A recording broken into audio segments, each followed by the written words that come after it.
Rock music has always been about breaking the rules, but what happens when musicians go beyond the ordinary? In today's video, we're diving into the mind-blowing techniques that shape the sound of rock forever. These aren't your typical guitar licks or drum fills. These are the moments where rock legends took their instruments and turned them into something new. Let's get started.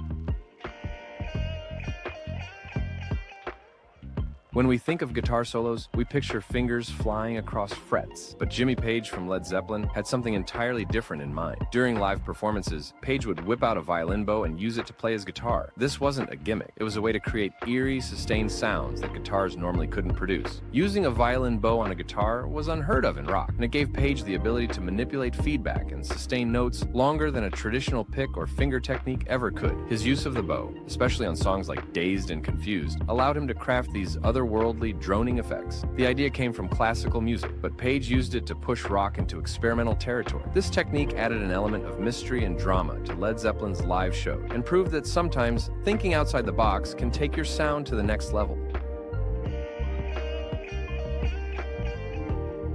You might not know the name Theremin, but you've definitely heard it. That spooky, wavy sound and the Beach Boys' Good Vibrations. That's the electro-theremin, a modified version of the original theremin. It's played without touching it, using your hand movements to manipulate pitch and volume. Brian Wilson, always one for experimentation, decided to use this unusual instrument in one of the band's biggest hits. By incorporating the electro-theremin, Good Vibrations became one of the first songs in popular music to include electronic sounds, paving the way for future innovations in rock and pop.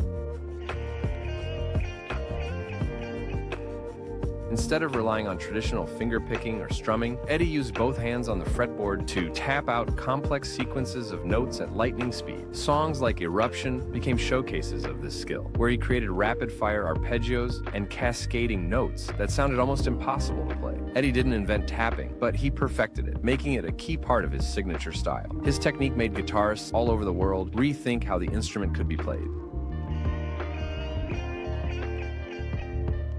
Most guitarists use picks, right? Well, not Queen's Brian May. Instead, he uses a sixpence coin. Why? The metal coin gave him a different kind of control and a sharper attack on the strings, creating a sound that was both bright and distinctive. You can hear this most clearly in songs like Brighton Rock, where May's guitar harmonies and extended solos are full of the sharp metallic tone that the sixpence provides. The coin's hard edge allowed him to create precise tones and use feedback effects, particularly in live performances.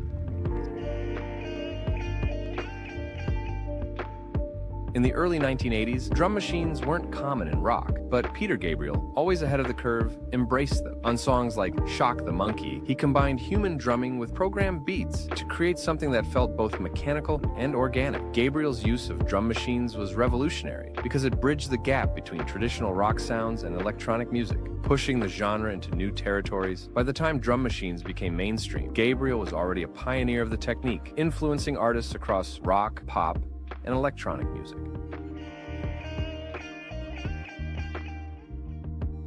The Beatles were masters of experimentation, and Tomorrow Never Knows is a prime example of how they took recording techniques to new heights. Producer George Martin and the band used a backward tape loop, where the sound of the tape is played in reverse, creating a surreal, swirling effect. The backward guitar, paired with other loops and sound effects, helped craft the psychedelic atmosphere of the song. This technique was groundbreaking at the time and became a hallmark of the band's later experimental phase.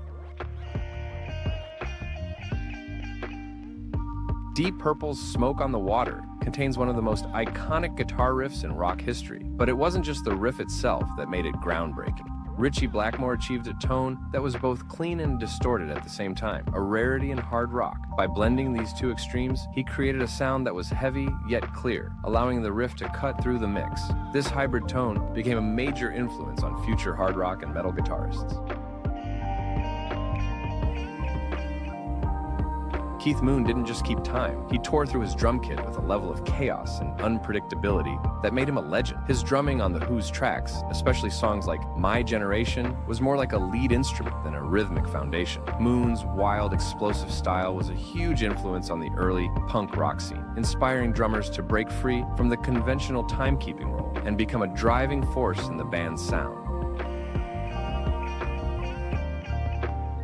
The mellotron was an early sampling keyboard that played tape loops of real orchestral instruments. King Crimson used the mellotron to create lush symphonic sounds that were far beyond what most rock bands were doing in the late 1960s. On songs like In the Court of the Crimson King, the mellotron gave their music a grand, almost cinematic quality. This use of orchestral sounds within rock influenced not just progressive rock, but the entire concept of rock as an expansive, genre-blending form of music.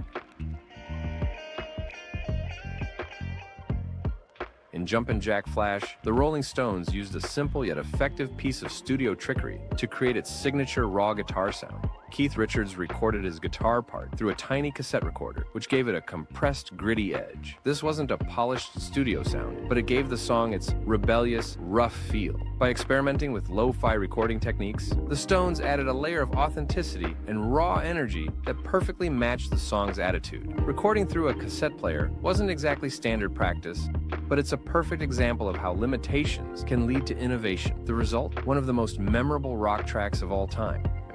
These 10 techniques didn't just push the boundaries, they redefined them. From using everyday objects to manipulating studio equipment in ways no one had thought of, these artists revolutionized rock music. Which technique surprised you the most? Let us know in the comments below. And don't forget to subscribe for more insights into the history of rock.